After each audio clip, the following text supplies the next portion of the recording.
Hello and welcome to another video from the only channel that you need to not only survive the current apocalypse, but actually enjoy it. And today's video is going to be about why I blocked you from my Skype page. Now, if you've never been on a Skype call with me, then this information may not interest you.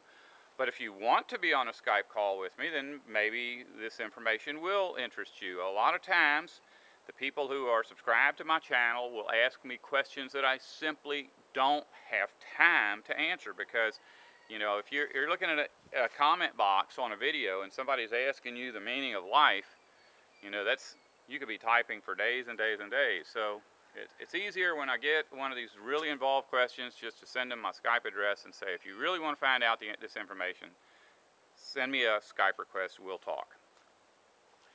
And initially I gave that information to everybody, but over the course of time, I have become more and more particular. If somebody sends me one comment and I look and they've never sent me a comment before, then I'm not going to give them my Skype information because in general people will get excited about the first video of mine they see and then they lose interest on the second video and you never hear from them again. And I don't really want to waste my time with somebody who's not dedicated to learning truth.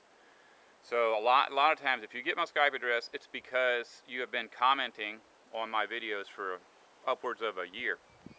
And there are other situations. I don't want to just Skype with somebody to be buddies because I've already got too many buddies and it keeps me from doing the stuff I'm supposed to be doing.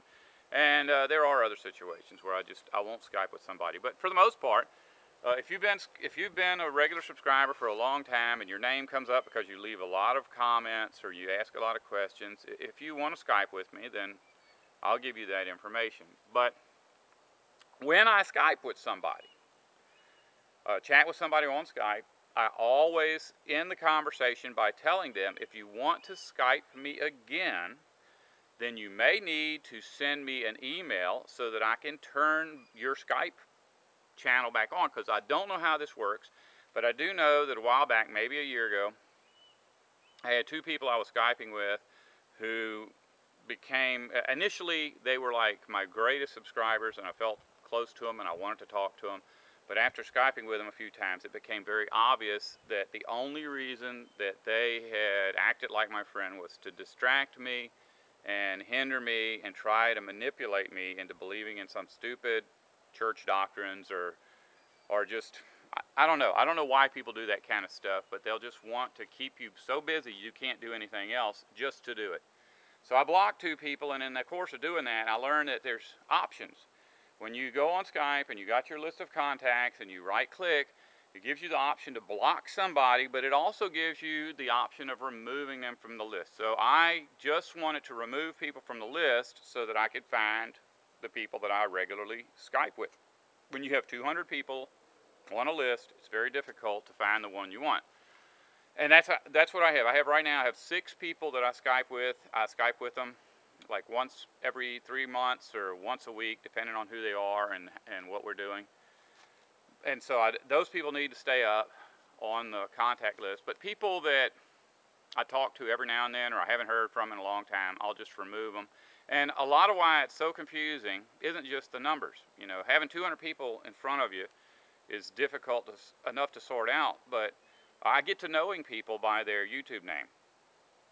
So if Prepper150 is my YouTube friend and he leaves comments every week or on every video I make, and I give him my Skype information, in general he isn't Prepper150 on Skype. His name might be John Doe on Skype, but in any case the names don't match. So the person I know from YouTube is not using the same name on Skype, and I never get that straight unless it's somebody that I Skype with all the time. So a person who asks a very deep question and talks to me one time on Skype, it only takes a couple of weeks for me to look at their name and not have a clue who they are. So that's why everybody was deleted. Now why this is even an issue is because I guess about 6 weeks I was talking to a real good friend of mine, and I talked to him about every week, every 2 weeks. And I guess I went about a month without hearing from him, and I thought, well, I need to give my friend a call. And so I went on Skype and I tried to, there was nothing there. It was like yellow or something. So I knew that his little circle was saying he wasn't available, but I sent him a message anyway. And I guess a week later I sent him another message, and I noticed that the little circle, and if you haven't ever used Skype, if you look at a person's name on Skype, it'll have a little circle next to their name, and the circle will have a color in it. And I think red might be that they're online with somebody else, or a green means that they're available if you want to call them. Yellow means that they're busy and can't talk.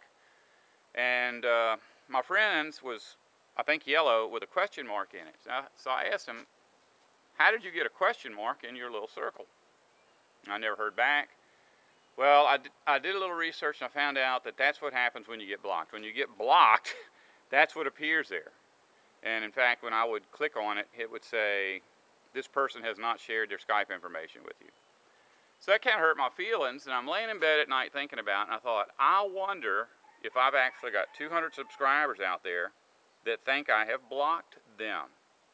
So that's the thing. I'm just telling you, if you're somebody I've Skyped with, you had some situation that you wanted to talk to me about, or you wanted to ask me some kind of deep question and I couldn't answer it with a keyboard, and you and I communicated.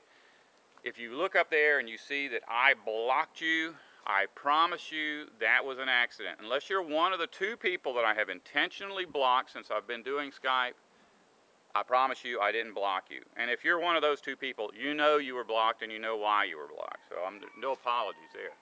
But for the other 200, just know that I am still available to talk to you anytime you want to talk. I still consider you my friend.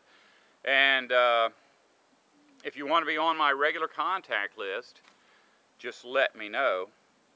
I don't know that you are getting the blocked message. You may still be in my Skype somewhere, but I don't know how to access that. I've kind of looked through to see. But even if I knew that you were still there, I don't know what I could do about it, because like I said, I don't know the Skype people I talk to unless their name on Skype is the same as their name on YouTube. In any case, this is just an apology, general apology for anybody out there that thinks that I blocked them. Just so you know, I didn't intentionally block you. And maybe my friend didn't intentionally block me. So, we'll see. Anyway, as always, if you love you, and if you don't want to survive, don't listen to me.